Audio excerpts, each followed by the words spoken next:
Good evening and welcome to the channel's studios here in London with your international news around the world in 5.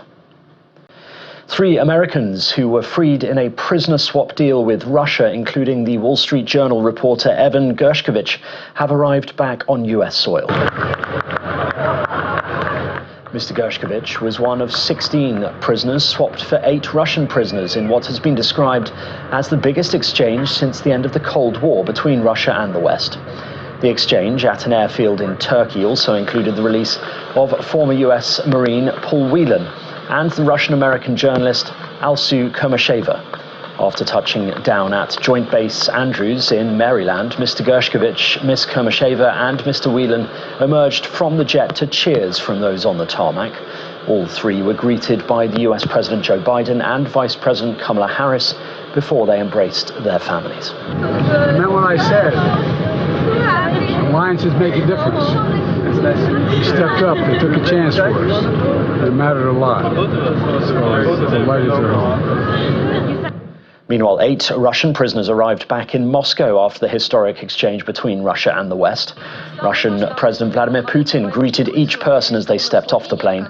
The deal appears to have hinged on Moscow's demand for the return of Vadim Krasikov, who was serving a life sentence in Germany for carrying out an assassination in a Berlin park. A Russian couple convicted of spying in Slovenia also returned to Moscow with their 2 children. It's also important to point out the moral asymmetry in the type of prisoners that have been released. On the Russian side, it's cyber hackers, sleeper agents, and in one case, a prisoner who was convicted of murder in Germany and was serving a life sentence. On the side of prisoners being released from Russia, it's primarily journalists, human rights activists, and anti-war protesters. So the moral quality of the types of groups that are being released is quite different in both cases. The US Secretary of State has said there was overwhelming evidence Venezuela's opposition won the recent presidential election.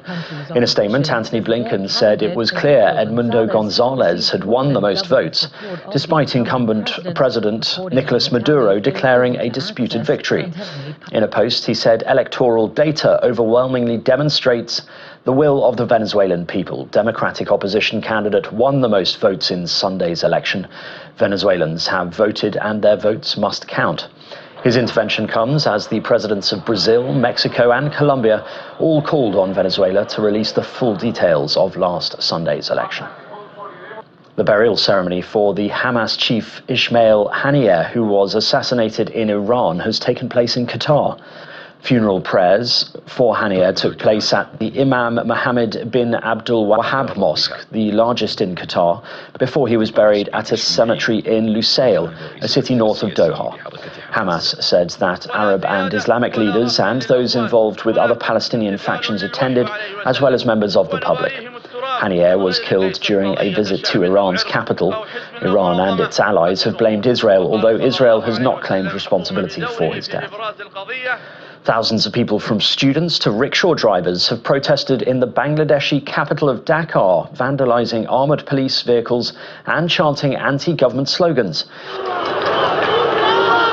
Bangladesh has been going through turmoil in recent weeks as a government job quota reform movement turned fatal, claiming over 150 lives. The unrest is the biggest test facing Prime Minister Sheikh Hasina since she won a 4th term in January elections boycotted by the main opposition Bangladesh Nationalist Party. And amphibious vehicles have cruised along Amsterdam's canals in a closing event of a 5-day tour of several Dutch cities.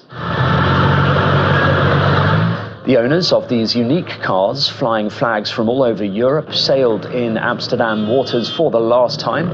As from 2025, they will no longer be allowed into the city due to new environmental regulations. Every year, enthusiasts from several European countries gather to ride together for a week. This year, it was the Netherlands' turn to organise, and the possibility of driving one last time in Amsterdam's famous canals attracted around 100 car owners. And that's your international news around the world in 5. Now back to the channel's studios in Lagos.